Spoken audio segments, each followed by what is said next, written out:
All right, so you wanted us to go deep on this one, huh? You guys asked for a deep dive, and we're going deep, talking about treason, Trump, and some really interesting comparisons to what happened after the Civil War. Yeah, it's pretty fascinating. So you sent us this legal note, Trump, treason, and the Civil War. No, yeah, this one's causing a stir. It is, and it uses that crazy time after the Civil War to kind of look at the idea of possibly prosecuting Donald Trump for January 6th. Yeah, and But we're not stopping there. We're also going to bring in stuff from this recent survey on American values and this academic paper arguing that the U.S., well, maybe it's not as rock-solid democratically as we like to think. well, it's really interesting how timely all of this is.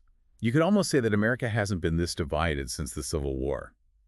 And this legal note, it's not just about dry legal stuff. It really dives into the history, almost using what happened after the Civil War as a warning.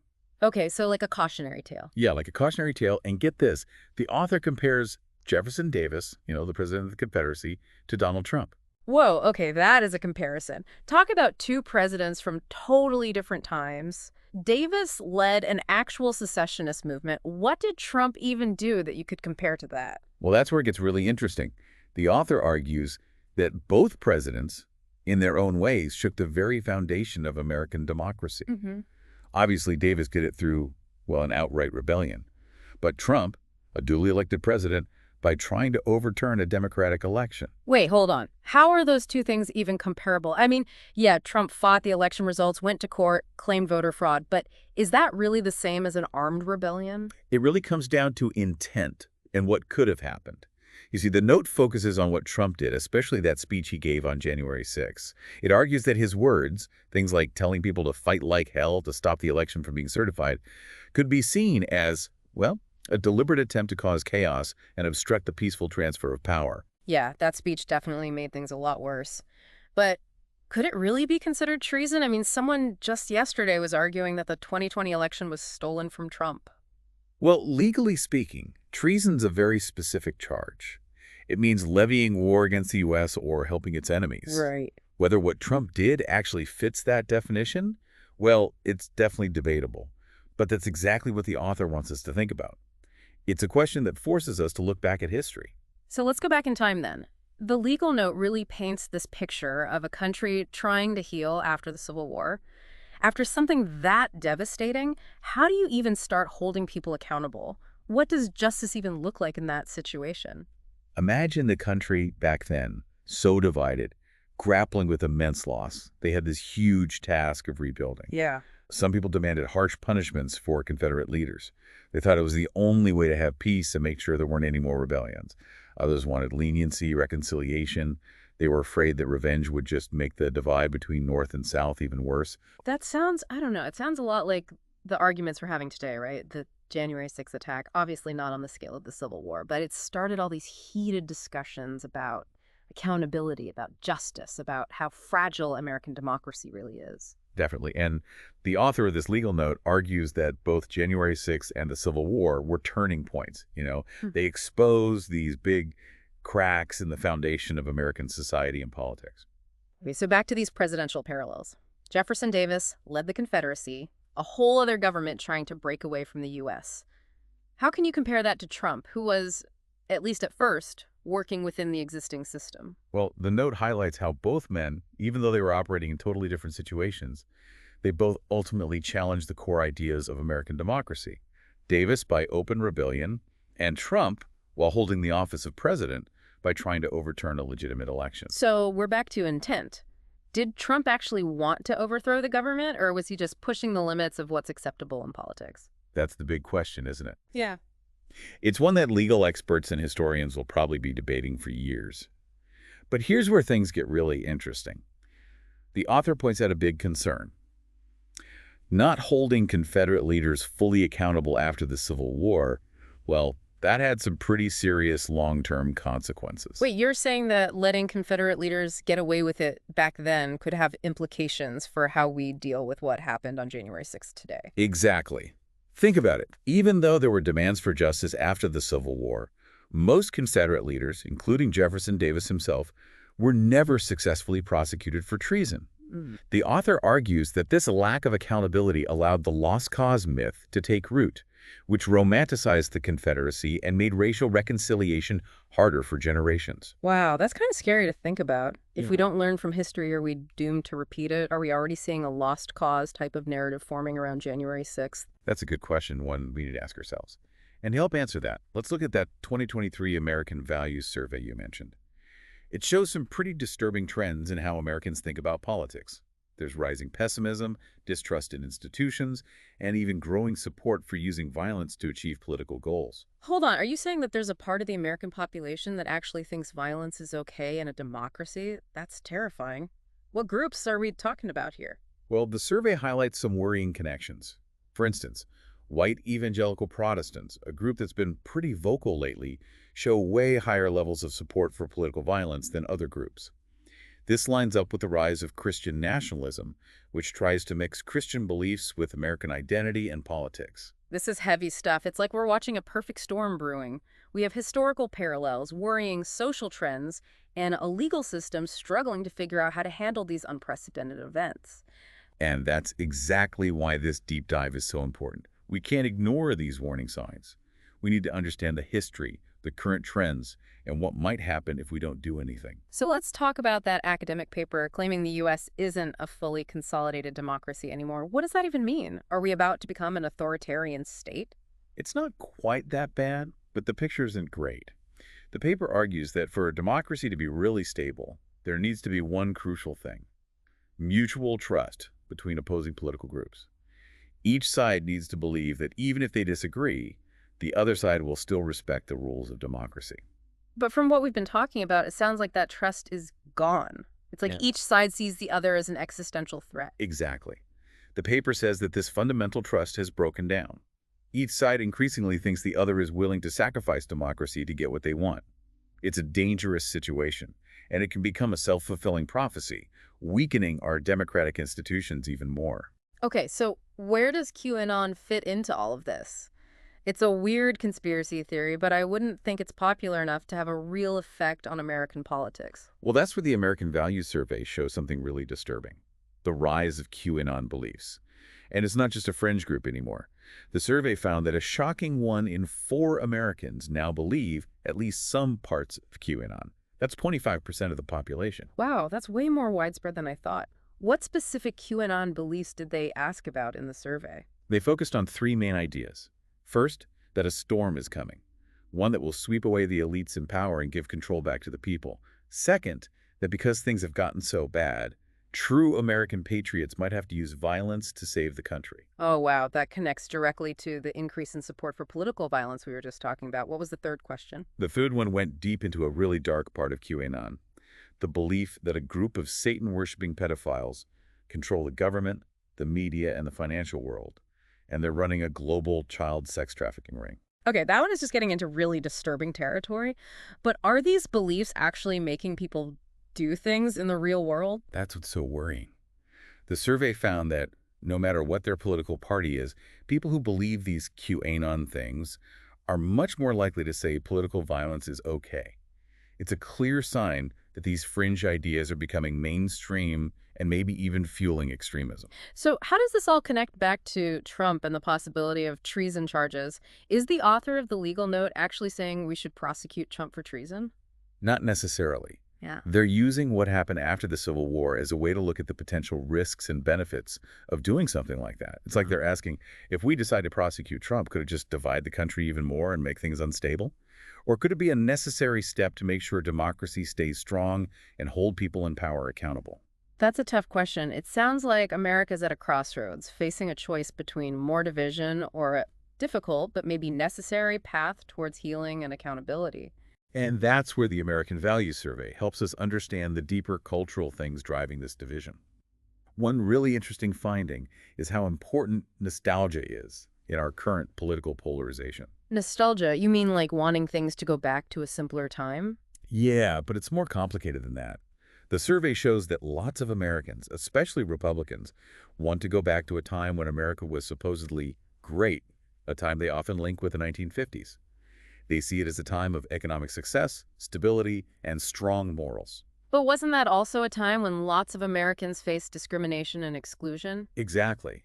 The ironic thing is that wanting this greater America often ignores or downplays the experiences of people who were marginalized and oppressed back then. It's a selective memory that creates resentment and division, putting those who feel left behind against those pushing for change. That sounds a lot like that lost cause narrative we talked about earlier. It's like we're seeing that same romanticized nostalgia coming back, but now it's focused on a different time in American history. That's a great point. And that's why this deep dive is so important. By understanding these historical parallels and seeing the current trends, we can hopefully avoid making the same mistakes again. Okay, this is a lot to take in. We've covered a lot already. Let's take a minute to think about all this and come back to dig deeper into Jefferson Davis's case and how tricky it is to define treason today. We'll also explore what might happen, legally and politically, if Trump is prosecuted, and see if history can offer any guidance as we navigate this really challenging time. It's a conversation we can't ignore. The future of American democracy might depend on it. Welcome back. You know that legal note you sent over? Well, it uses Jefferson Davis, the president of the Confederacy, as a comparison to Trump. It got me thinking, what happened to Davis after the Civil War? I mean, he was captured in 1865. There must have been a huge debate about what to do with him, how to hold him accountable for leading the rebellion. Yeah, talk about a historical hot potato. Did they put him on trial for treason right away? Not quite. I mean, people definitely wanted swift justice, but you got to remember, the country was still really messed up from the war. Imagine the legal and political mess. Oh, yeah. Was secessions even constitutional? Were the things the Confederacy did during the war legal? What were the limits of a president's power to pardon? Sounds like they were in uncharted territory, legally and politically. So where was Jefferson Davis while they were figuring all this out? He wasn't exactly living it up. Hmm. Davis was imprisoned at Fortress Monroe in Virginia. Conditions weren't great, and him being in prison actually became this rallying point for Southern sympathizers. They painted him as a martyr to the Northern cause. It's almost like that's where the whole lost cause narrative started. But did Davis ever actually face a trial for treason? He did. After 2 years of legal back and forth, Davis was finally indicted for treason in 1867. This trial was set to be a huge deal for the country. It was a chance to really deal with the legacy of the Civil War and decide the fate of its most famous rebel leader. That must have been a media frenzy. Can you imagine the headlines and the public going crazy if something like that happened today? Oh, absolutely. Everyone had an opinion on whether Davis was guilty or innocent. Legal experts, everyday people, it was all anyone was talking about. So the stage is set. The whole nation is watching. Jefferson Davis, ex-president of the Confederacy, on trial for treason. What happened next? Well, wouldn't be a good story without some twists and turns, right? The trial kept getting delayed because of legal challenges and political maneuvering. Oh, I bet. There were arguments about what evidence could be used, who should be on the jury, and, once again, how much power the president had to pardon. Wow, they were really dragging this out. Was there one specific legal issue that kept tripping them up? One of the biggest roadblocks was the 14th Amendment, which had just been passed. This amendment said that formerly enslaved people were now citizens and had equal protection under the law. Some legal experts argued that because of this amendment, there couldn't be any treason charges against former Confederates because now they were U.S. citizens. That's a pretty big legal twist. So did the 14th Amendment end up getting Davis off the hook? Not directly, but it definitely made an already super complicated case even more confusing. The legal battles went on for another 2 years. And then finally in 1868, President Andrew Johnson issued an amnesty proclamation on Christmas Day. Oh, wow. It pardoned all former Confederates, including Jefferson Davis. Wait, so after all that legal fighting, the president just pardoned everyone? That seems kind of anticlimactic. It was a really controversial move. Lots of people saw it as a betrayal of justice, like a slap in the face to those who had fought and died to keep the Union together. They said that Johnson's amnesty let Confederate leaders get away with their actions and even helped spread the myth that the South's cause was right and noble. Johnson was a Southern sympathizer, wasn't he? He was a Democrat from Tennessee. He had actually been against secession and stayed loyal to the Union. But his approach to Reconstruction was really lenient, and his willingness to pardon former Confederates made a lot of people in his own party mad. It also empowered white Southerners who were determined to fight against racial equality. So it sounds like Johnson's amnesty had consequences that went way beyond just letting Jefferson Davis go free. Do you think it actually changed how history remembers the Civil War? Definitely. Not holding Confederate leaders accountable had a huge and lasting impact. It let the lost cause myth grow, the one that romanticized the Confederacy and made the South look like a victim of the North. This distorted version of history shaped how people understood the Civil War for generations, making it harder for people to come together and continuing racial inequality. It's a powerful reminder of how important accountability is, even after something as terrible as the Civil War. It makes you wonder if we're in danger of making those same mistakes today. And that leads us right back to Trump and January 6th. Remember that legal note we started with? It's not really saying we should or shouldn't prosecute Trump, but it is pushing us to look at history and think about what might happen if we do certain things, both now and in the future. Okay, so let's go back to that main question. Could what Trump did on January 6th actually be considered treason? Legally, it seems really hard to prove. You're right. Treason is the only crime that's specifically defined in the U.S. Constitution. And it's defined very narrowly. To prove treason, you have to show that someone actually fought against the United States or helped its enemies.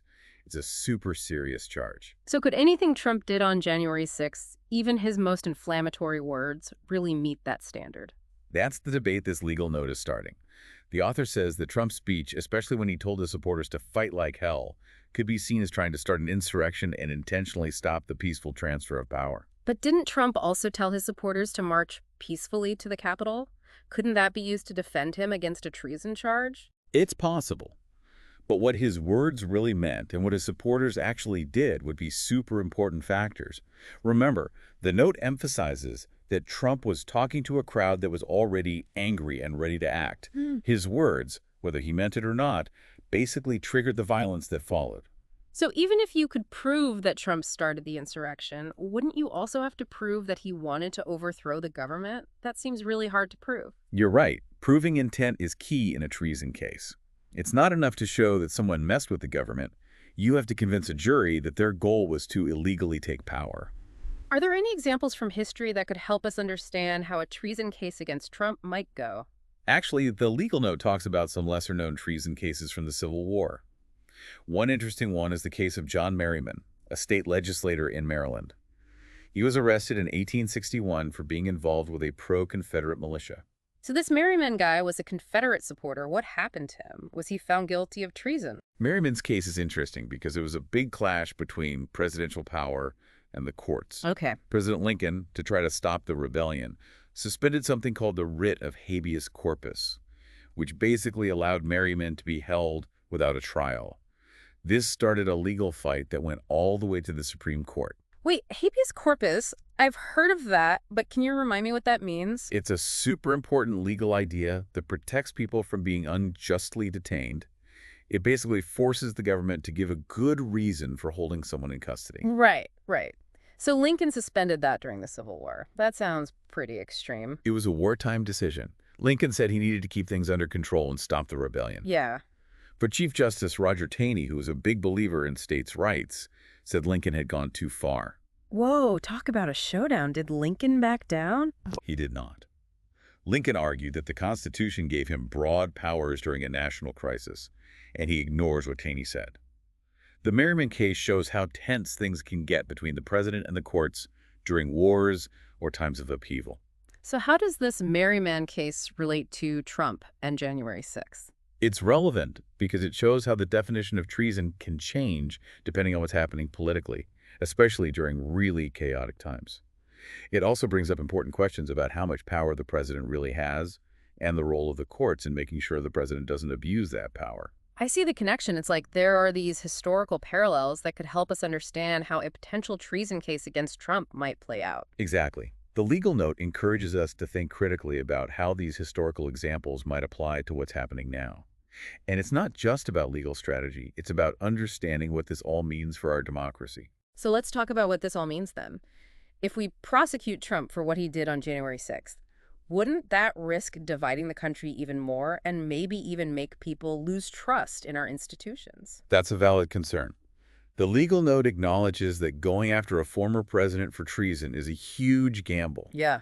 It could really upset Trump's supporters and make the polarization in our society even worse. But if we just ignore what he did, wouldn't that be even worse? Wouldn't that send the message that powerful people are above the law? That's the other side of the argument. The legal note points out that not doing anything could also be dangerous. If Trump doesn't face consequences, people might lose faith in our justice system, and it could encourage others to try to undermine democracy in the future. It's a real dilemma. It seems like any decision about whether to prosecute Trump will have huge consequences. Absolutely, and that's why this legal note is so interesting. It doesn't give easy answers. It encourages us to have a thoughtful discussion about how to balance the need for accountability with wanting the country to heal and come together. It's like we're at a fork in the road, and history is giving us a map, but we have to choose which way to go. The similarities between what happened after the Civil War and what's happening after January 6th are really hard to ignore. That's true. The past is definitely influencing the present. But we're not stuck with repeating history. We can learn from those who came before us and make smart choices about how we want to move forward as a nation. This has been a pretty heavy conversation. Yeah. Let's switch gears for a sec and talk about some of the things happening in American society today, especially the rise of QAnon and the increase in support for political violence. Yeah. What does this mean for our democracy? That's where we need to look closer at the American Values Survey. It tells us some pretty disturbing things about the beliefs and attitudes shaping politics today. All right, so we're back, and man, this deep dive has taken us to some pretty wild places. It has. We've explored treason, the aftermath of the Civil War, and some seriously unsettling trends in how Americans think about politics today. What really gets me is how all these things seem connected, like pieces of a puzzle. It's like we're trying to understand this story of a country that's struggling to figure out who it is. What does it even mean to be American in the 21st century? We have this legal note telling us to learn from history, survey data showing all these anxieties and divisions, and an academic paper questioning how stable our democracy really is. It's a lot. It really does feel like America's having an identity crisis, and it's everywhere, from our political debates to what we see online, even in our own personal relationships. You're right. The American Values Survey shows a lot of unease, especially among certain groups. Yeah. They're holding on to this nostalgic view of the past, a time when America was supposedly great. But they feel threatened by how fast society's changing. And it seems like that fear is pushing some people towards more extreme ideas, like Christian nationalism and QAnon. They offer simple answers and blame everything on scapegoats. Exactly. These ideologies make people feel like they belong and have a purpose, especially those who feel lost or left behind. It's this narrative of good versus evil, where your political opponents are enemies who have to be defeated no matter what. But how do we even start to challenge these narratives? It feels like we're all stuck in our own bubbles, only seeing information that confirms what we already believe. It's a tough one, that's for sure. But there are people out there who are calling for a different way. The Council of Bishops of the United Methodist Church, they recently put out a really powerful statement about this. They call it beloved community, an antidote to extremism. Beloved community, huh? What's that all about? They're basically saying that the only way to fight extremism and bring people together is to remember that we're all human and embrace ideas like love, justice, and reconciliation. Yeah. Building a society based on those values, that's what they emphasize. That sounds great, but how do we actually do that, especially when politics are so toxic right now? The bishops admit it won't be easy. Right. They're urging people to talk to each other, even those who have completely opposite views. They say it's important to really listen, to try to understand where the other person is coming from.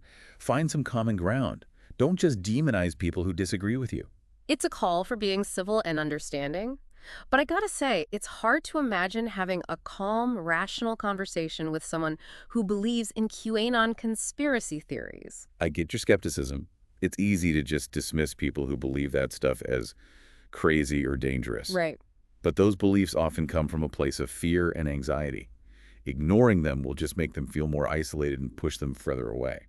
So you're saying we need to try to understand where they're coming from, even if we think their beliefs are totally baseless? It's not about agreeing with them or saying their beliefs are okay. It's about talking to them in a way that might, and it's a long shot, open their minds to different perspectives. It's a tough task, but it's the only way to break through the distrust and misinformation that feed extremism. Okay, so where do we go from here? What can we as listeners do to fight these trends and help create a better future for our country? Think about this. The legal note, the survey data, the academic paper, they all remind us that democracy is fragile. It's not something we can just sit back and watch. We have to participate, think critically, and talk to people who see things differently, even when it's uncomfortable. It's like a call to action for all of us. We can't be passive. We need to be informed, engaged citizens who are willing to stand up for democracy and push back against things that divide and fuel extremism. That's what the future of our nation depends on. Well, thank you for joining us on this deep dive. We hope this has given you some new things to think about and maybe even inspired you to keep learning about these complicated issues. Remember, knowledge is power. Stay curious. Keep learning.